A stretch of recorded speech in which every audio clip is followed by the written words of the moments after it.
यदोक्षा भगवान शुक। सुखदेव जी ने जो परीक्षित को सुनाई है ना, वो सुना। सूत जी बड़े प्रसन्न, और सूत जी ने कहा स्वामी जी हमने समझ लिया, तुम्हारा गोविंद के चरणों में लौकिक प्रेम नहीं, क्योंकि लौकिक प्रेम वाला भगवान के विषय में चर्चा नहीं करता है। क्यों नहीं करता? उसे तो ये लगता है कि भगवान हमारे जाति बिरादरी के हैं, हमारी खानदान, हमारे संबंध में। जिसका अलौकिक प्रेम है, हृदयंगम प्रेम है, वो भगवान के सिवा दूसरी चर्चा न करना चाहता है न सुनना चाहता है। हमारे यहाँ जो भजनानंदी संत है ना, उनके पास जाकर के आप संसार की बातें करो तो वो खुश नहीं होंगे। थोड़ी देर के बाद ये बच्चा, अच्छा चलो फिर आना जा लो, पटाखा पकड़ो आगे बढ़ा। और जो भोजनानंद ने, उनके सामने आप जितना भौतिक जगत का चमत्कार अपना वर्णन करोगे उतना ही खुश होगे।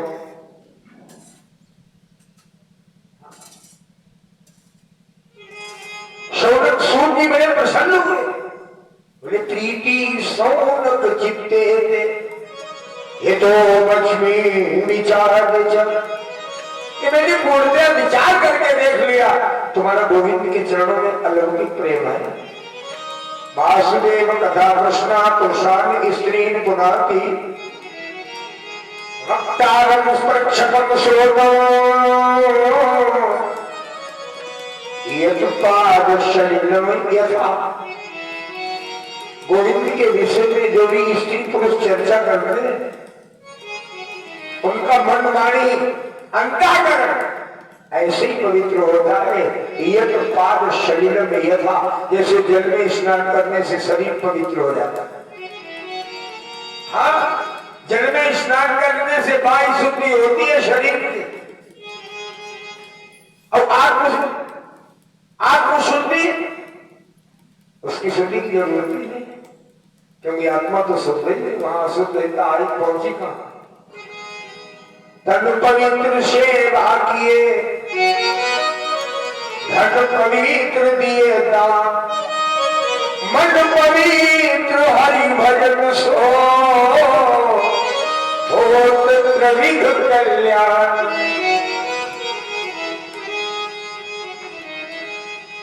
नैष्ठ की रति,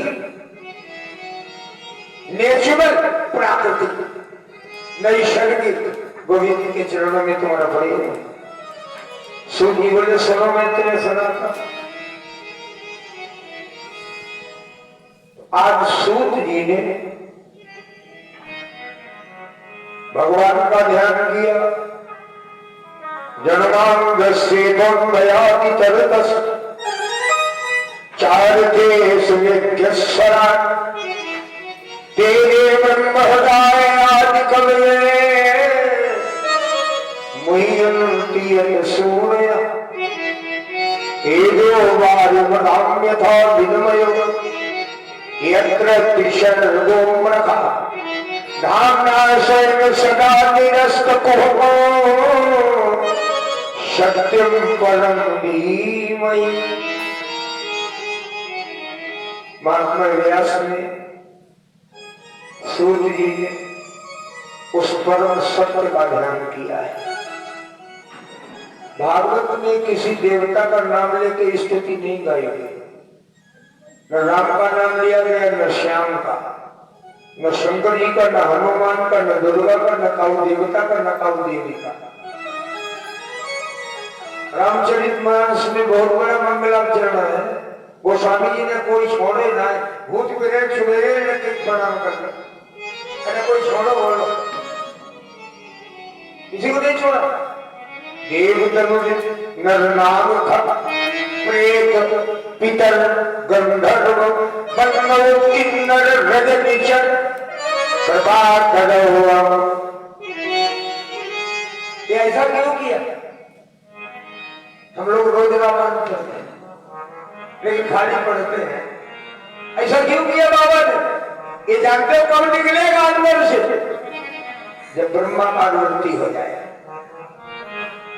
मांगे राम चरण रथ विगत काम मद क्रोध निज प्रभु में देखहि जगत अब के सन करे विरोधी अत श्री राम में सब जग जानी।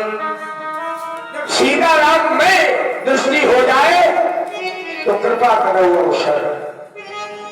जब ऐसी दृष्टि हो जाती है ना तो ब्रह्मा का अनुवर्ती मिल जाता है।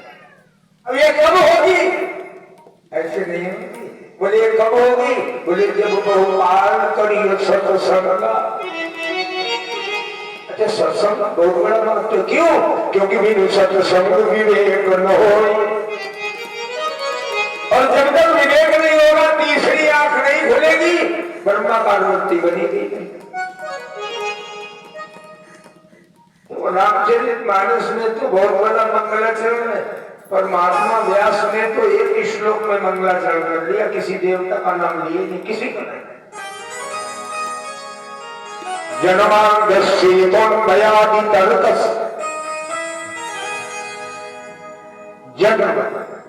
पालन और लय, सृष्टि पालन और संहार जिसके इशारे मात्र पर होते हैं, जिसके नाम किसी का तीनों तापों को जो दूर करने वाला है, तापत्रय विनाश है। कौन? नाम किसी का।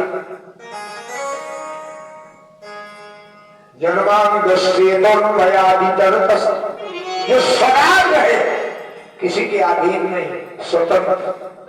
स्वयं नाटते स्वराजा, जो स्वराज है स्वतंत्र।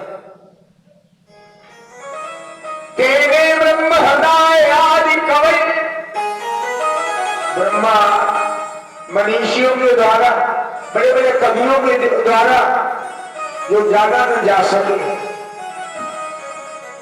जहां तक जिंदगी पहुंच न हो, जिसकी माया से सभी मोहित है, जिसकी नाम नहीं है। व्यास जी लिख रहे तेरे ब्रह्म हृदय आदि कवे मुहियंतीयत सो गया।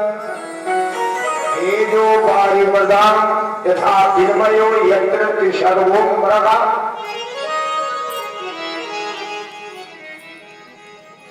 सूर्य की किरण में जल की भ्रांति होती है। अब आगे महीना जब जून का आएगा तो देखें, जून की दोपहरी में लगता है जल की धारा है, जून में क्या धारा है? जहां सूर्य की किरण में जल की भ्रांति हो जाए, जहां रस्सी में सर्प की भ्रांति हो जाए,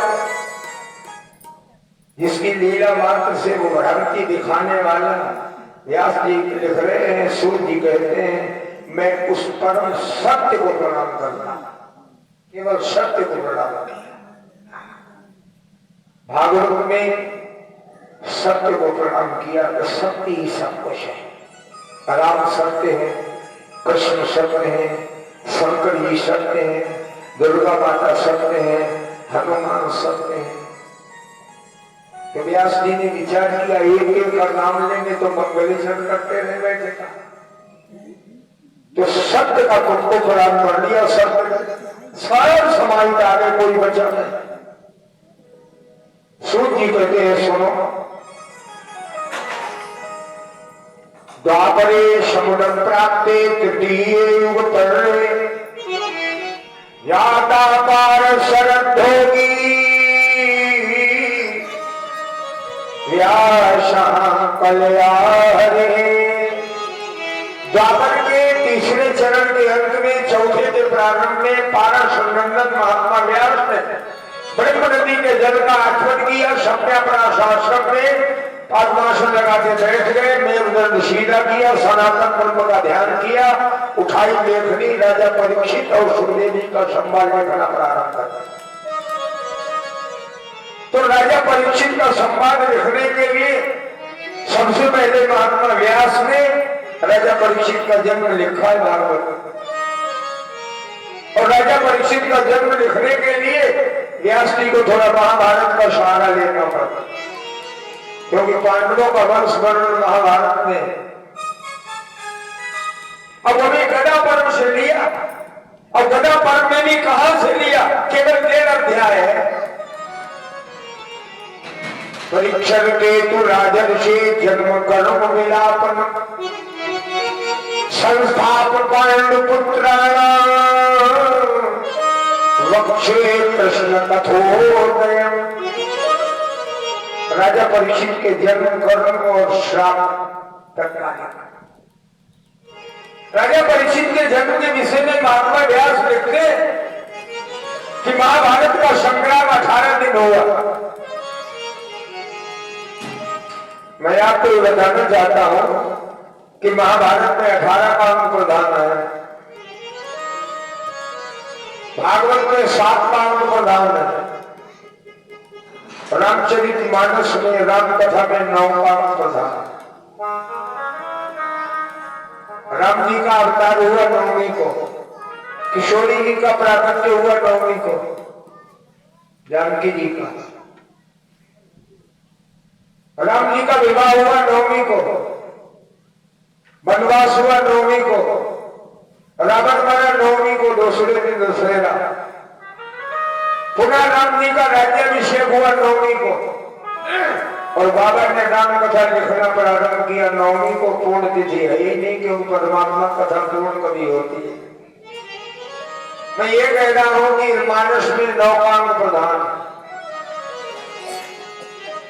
महाभारत में 18 में 1 ऊपर है 8 नीचे, 8 इकाई है 1 दाई है। आयु करके समझ लीजिए 8 कौरव पांडव है, 1 ब्रह्म द्वारिकाधीश कृष्ण। 8 में 1 मिला दोगे तो 9 बन जाएगा। 9 पूर्ण ब्रह्म का प्रतीक है। जो 8 मिल गए 1 में मिल गए ना, तो 1 बन गया। कौरव पांडव दोनों मिल गए, उसी सब मिल गए उसी, तो 9 बन गया। 9 ब्रह्म का प्रतीक है। दोहावली में गोस्वामी जी लिखते हैं, दोहावली तुलसी अपने राम को क्यों नहीं भजत निशंक, आदि अंत लो देखिए जैसे 9 को अंक। 9 इकाई है न दहाई है, ऊपर बढ़ोगे दहाई, नीचे इकाई। जिसमें किसी तरह की हेरा फेरी नहीं, वो पूर्ण है, ब्रह्म का प्रतीक है। 9 है ब्रह्म का प्रतीक, और 8 संसार का प्रतीक है। तुलसी इस संसार को क्यों नहीं तजत निशंको, घटक घटक घटी जात है बोले जैसे 8 को अंक। संसार में हिराश है, समझदार लोगों ने इसका नाम इसीलिए तो संसार रखा है। संसार शब्द का अर्थ ही है संसरती थी संसारा, जो धीरे धीरे सड़क रहा है उसी का नाम तो संसार है। जब परिवर्तन है बोले उसका नाम संसार है, और जिसमें परिवर्तन नहीं उसका नाम परमात्मा। 9 में किसी के प्रकार का परिवर्तन नहीं। 9 का किसी इकाई में गुणा करोगे तो 1 खंड 9 ही रहेगा, किसी के खंड। 1 इकाई में गुणा किया तो 9 1 9, 2 इकाई में गुणा किया तो 9 दूनी 18, 1 और 8 9, 3 इकाई में गुणा किया 9 तिया 27, 2 और 7 9, 4 इकाई में गुणा किया 9 चौक 36, तो 3 और 6 9, 5 में किया 9 बना 45, 4 5 9, 6 में किया 9 7 54, 5 4 9, 7 में किया 9 7 63, 6 3 9, 8 में किया 9 8 72 7 2। अच्छा 9 में 9 का कर दिया। गीता में भगवान कहते हैं योग हम श्याम, 9 का 9 में कर दो तो योग फिर 9 ही रहेगा। 1 से अनेक हो जाता पर रहता तो 1। 9 में 81 8 1 9 बोले 8 ही अंत लो देखिए जैसे 9 को 9 को परमात्मा में किसी प्रकार का हिराश, संसार में हिराश। 8 इकाई है, इकाई का इकाई में गुणा करोगे तो हिराश जरूर हो। तो महाभारत का युद्ध 18 दिन हुआ। कौरव पांडव दोनों दल मिला के 18 एक छोड़ी सेना, 7 एक छोड़ी पांडवों की और 11 एक छोड़ी 11 एक छोड़ी कौरवों की और 7 एक छोड़ी पांडवों की। युद्ध भूमि का क्षेत्रफल 18 कोस, 18 दिन युद्ध। युद्ध की स्थिति होते हुए कहां तक पहुंच गई? बोले गेरा प्रधे कौरव सृंजया वीर सतो वीर गतिम गतेशो प्रभोदरावीत गदा विमर्श भगवोदंडे धृतराष्ट्र पुत्र।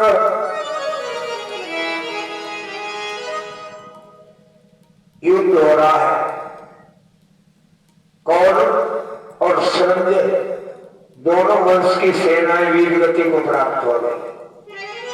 कौरव वंशी सेना दुर्योधन और संजय वंशी सेना द्वारिकाधीश कृष्ण की।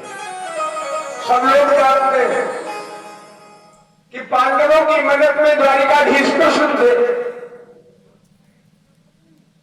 और कौरवों की मदद में कन्हैया द्वारिकाधीश की सेना थी। तो पांडवों के द्वारा गोविंद की सेना जब वीर गति को प्राप्त होती थी तो कन्हैया रथ पर बैठे बैठे कहते थे धन्य है अर्जुन, धन्य, अपनी सेना मारी जा रही, धन्यवाद देते। यदा प्रभे कौरव सृंजया, कौरवानाम सृंजयानाम वीरस्व वीर गतिम गति। कौरव और संजय दोनों वंश की सेनाएं वीर गति को प्राप्त हो। युद्ध होते होते युद्ध की परिणति कहां तक पहुंच गई? बोले प्रभोदरा, भीम की मजबूत गदा के द्वारा दुर्योधन की जंगाएं टूट और दुर्योधन की जंगा से रक्त बह रहा था। रात का समय युधिष्ठिर में खड़ा, जंगल के हिंसक जीव दुर्योधन के शरीर को मरा समझ के खाने की चेष्टा कर रहे। वो जमीन पर पड़े पड़े हाथों से भगा रहा है। वही बीच में द्रोणाचार्य पुत्र अश्वत्थामा आ गए। कुलपति तुम्हारी ये दशा?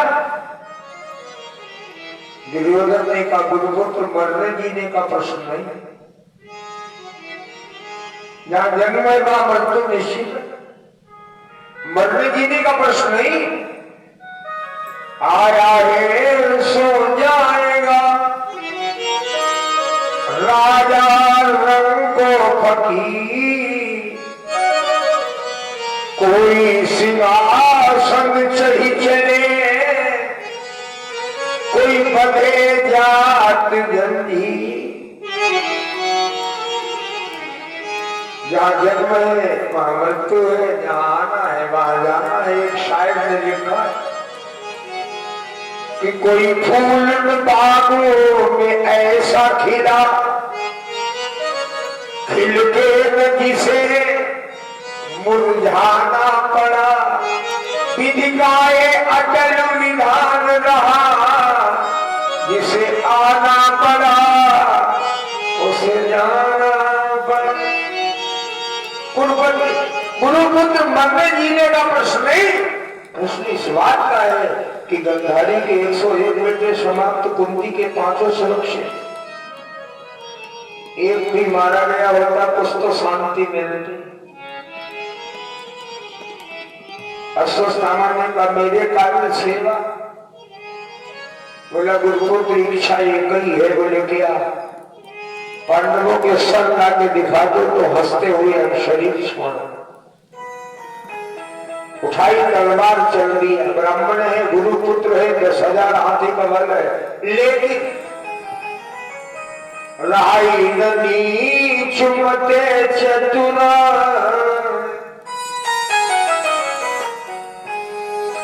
नीच के संसर्ग में रहोगे तो बुद्धि में नीचता आ जाए। कोट को संपत्ति पाई न सारी और सत्संगति किम न करो कि पुरुषा, बातें दोनों है ना। सत्संग के द्वारा किसकी उन्नति नहीं और कुसंग से को नहीं नशा में लेके जवाब चला पांडवों को मारा, लेकिन जिसने अपनी सौंप दी निज जीवन की डोर, फिर उस जीनों में नहीं जिस पकड़े नंद किशोर। गोविंद के हाथों में जिसने अपने